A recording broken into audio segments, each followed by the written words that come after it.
one of Pear's many books, maybe his best-selling book, is a book written in the 1980s on food subsidies.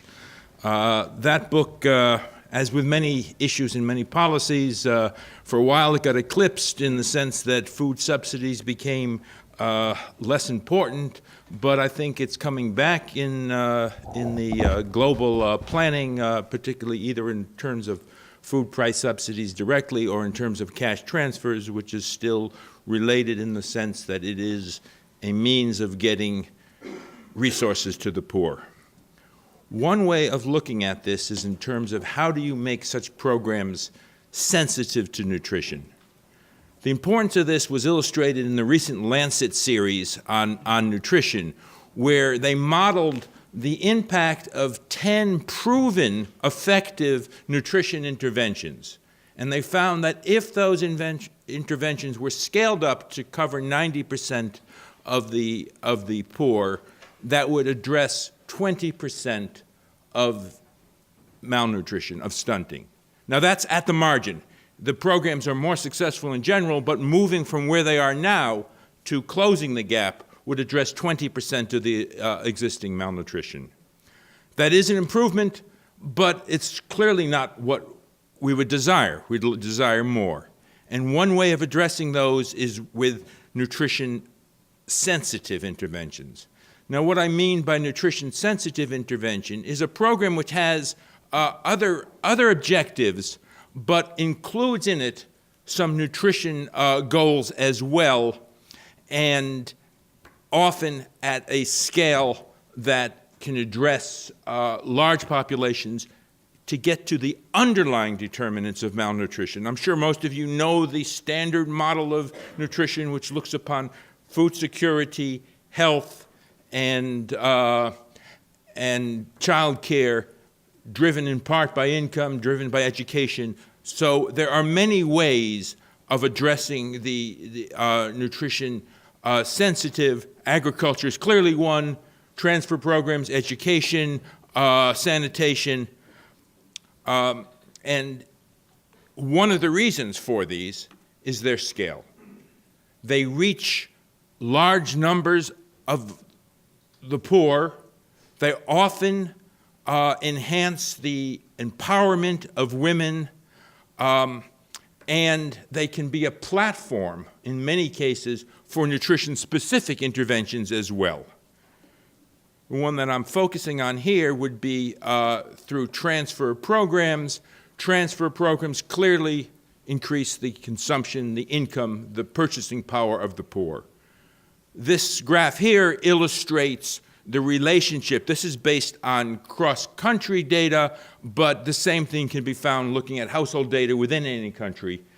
Clearly, as income goes up, stunting goes down.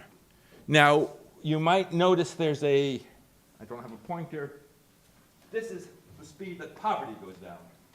Poverty goes down faster than stunting goes down on a global basis and in most household surveys. That's a bit curious, and this is why we'd like to enhance the nutritional impact of transfer programs. Another reason why we have to consider the nutritional impact of transfer programs is the other side of this. As income goes up, I have nothing more to illustrate, thank you. As income goes up, obesity goes up. Risks of chronic disease goes up as well. This, again, is graphed from the same data set. So we need to find ways not only of transferring income, but transferring programs and information so that the income is used in a manner that addresses health issues more general. Okay. This slide was supposed to, okay.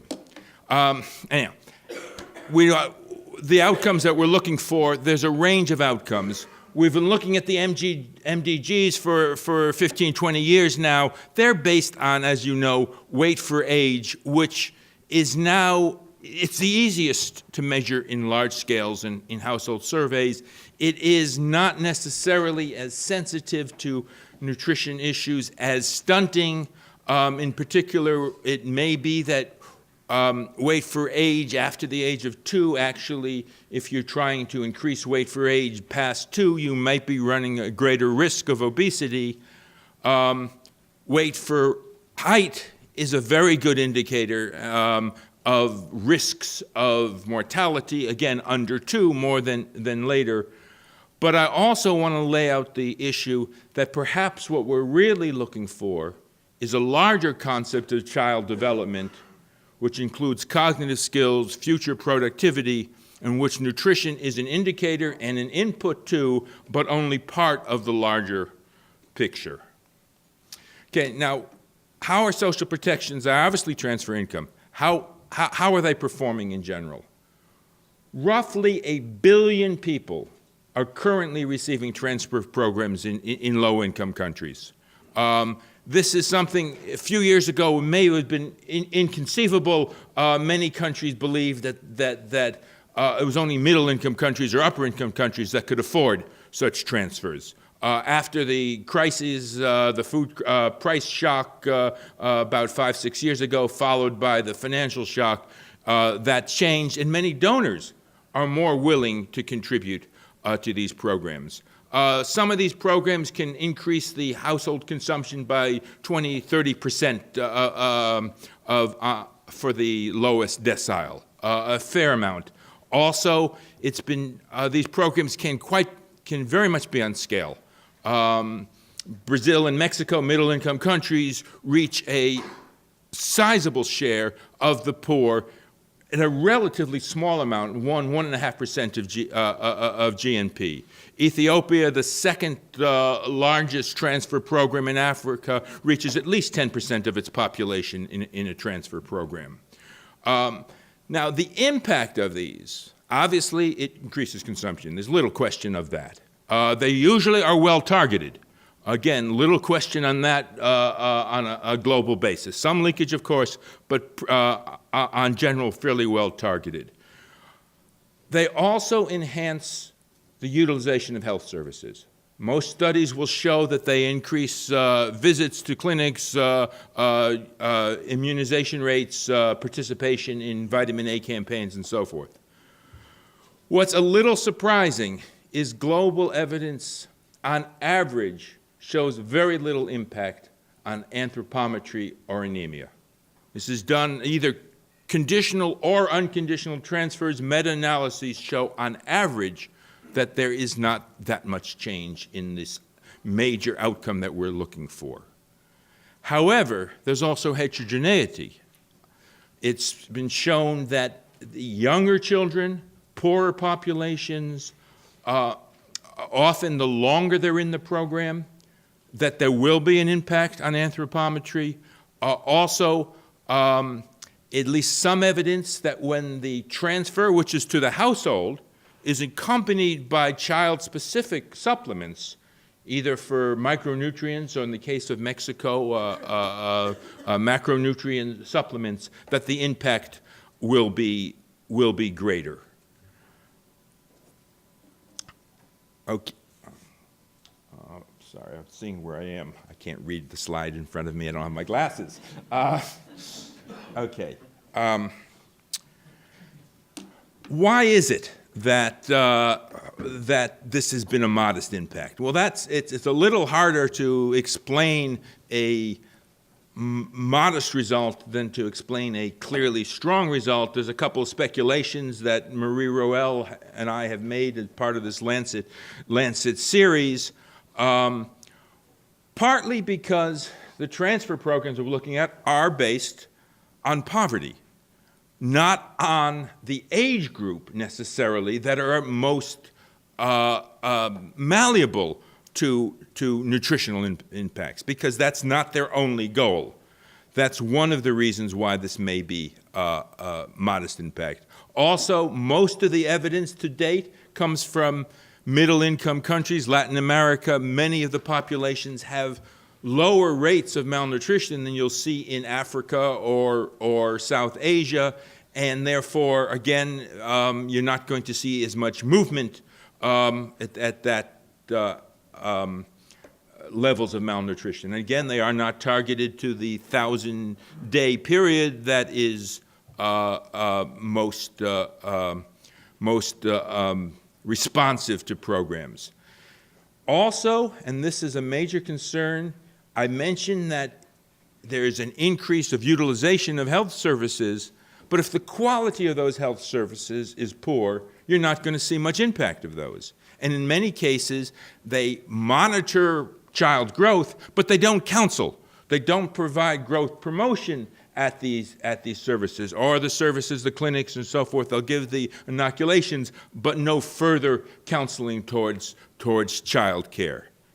And finally, there's another methodological issue that many of these studies that have done do not look upon the outcome at a long enough period that you'll see a full impact of something cumulative like stunting.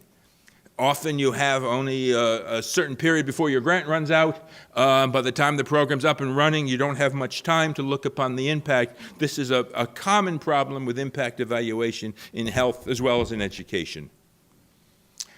Okay, so one way that one could increase the impact of these transfers is by prioritizing vulnerable groups. Many of the transfer programs globally have been inspired in Africa by a very successful grant to old age pensions. It started in South Africa because the Africans were denied pension systems. When the ANC government came in, they scaled up a pension, and it proved to be a very successful model transfer program. But it wasn't a nutrition-sensitive program.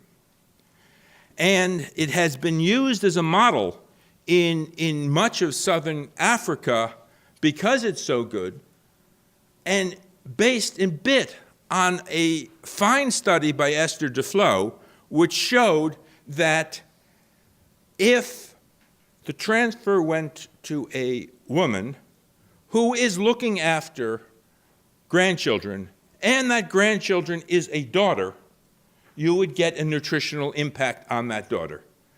Transfers to men, transfers to women who are looking after a grandson, you don't see a nutritional impact. But because there is a nutritional impact, it has been used as a justification. I'm surprised to see UNICEF in one country backing this as a nutrition program. It may be an equity program. It may be a successful equity program, but it's not a nutrition program. You may also, so I've mentioned targeting towards under twos, that's obviously also targeting towards pregnant women, clearly, that's part of the 1,000 days. But the recent Lancet series has gone a little bit outside the 1,000 days, I'd say the 1,200 days, maybe the 1,400 days, looking at adolescent girls. If you want to get folic acid and iron, you really want to get them prior to conception. If you want to deal with the problem of early pregnancies for a young woman when she herself is growing, you need to deal with adolescent girls. There are some programs that are targeting now adolescent girls. They show that they can get them into school. What is less known is what do you do with those adolescent girls who are not responsive to the schooling programs in secondary school. How do you get nutrition to them is still, I think, one major issue to be addressed. Targeting towards malnourished children has been proposed at least since the Tamil Nadu program in the 80s. There is a problem, of course, that targeting to malnourished children could set up little evidence. It's very hard to get evidence that it actually does set up incentives to keep a child malnourished. But targeting towards the risk of malnutrition might be a different issue, and that, of course, is part of the age targeting. There are targeting now some of the transfer programs to pregnant women. That has been shown in a few cases. It brings them into clinics. It addresses the antenatal care. It provides a vehicle for counseling on breastfeeding. Clearly, you can't counsel on breastfeeding at the well baby clinic when the mother is bringing a 3-month-old child. You have to reach it earlier, so that using conditional transfers to encourage use of antenatal services has proven to be a practical means, and at least in the case of Mexico, it has a positive feedback loop that the women who are going to the clinic have said, hey, look, I want something here. I don't want to just show up. I want you to provide services, some evidence that it mobilizes communities. But there's another issue that can be addressed, which I think, again, is a frontier issue, and that's maternal depression. Maternal depression is clearly a risk a factor for both poor child cognitive development as well as poor nutrition, and it has another aspect that addressing maternal depression treats the woman as an individual and not merely a vehicle for her child. So it has a multifold potential. There are programs to address maternal depression. There are more community development than transfer programs right now, but I see no reason why they can't be linked. One other issue, and I addressed this a bit in my paper, that whatever the impact of income when it increases, the impact on nutrition when it decreases, when income decreases, is probably greater. And I don't understand that. It's something to do, I think, with stock out, that you can save income, but once you bring your savings down, you can't bring them down below zero. Your credit is usually not available. But there's many studies that show that drought or violence, or both, in cases of Zimbabwe, Rwanda, will lead to a permanent impact on the child years later. If they happen to be 2 years old when a drought hits, they are at risk of long-term consequences. And these type of consequences are not merely from severe droughts, not the type of things which make it on CNN. Even short-term rainfall shocks in Indonesia have shown to affect the nutrition of children who are at the vulnerable ages, particularly at weaning ages. And this is not just a weather-related issue. Financial shocks, Argentina in 2001, when they were devaluing and had a major crisis, again affected the birth weight of the population. So there are major issues of short-term shocks. One of the roles of transfer programs, part of it is to address chronic poverty. A totally different way of addressing it, it may be discussed here, is how do you make a scalable program that can scale up in the terms of a drought or a financial crisis and scale back when that crisis recedes. Now, I want to address the issue of catch-up a bit. We'll hear some of the frontier measurement issues on catch-up, but from the standpoint of a transfer program, one really would like to know if there is no catch-up, then you really have to work only on preventative. If there is catch-up, then can we set up programs that prioritize those people who've had one of these shocks that I've just mentioned and see if we can address the consequences and prevent those consequences?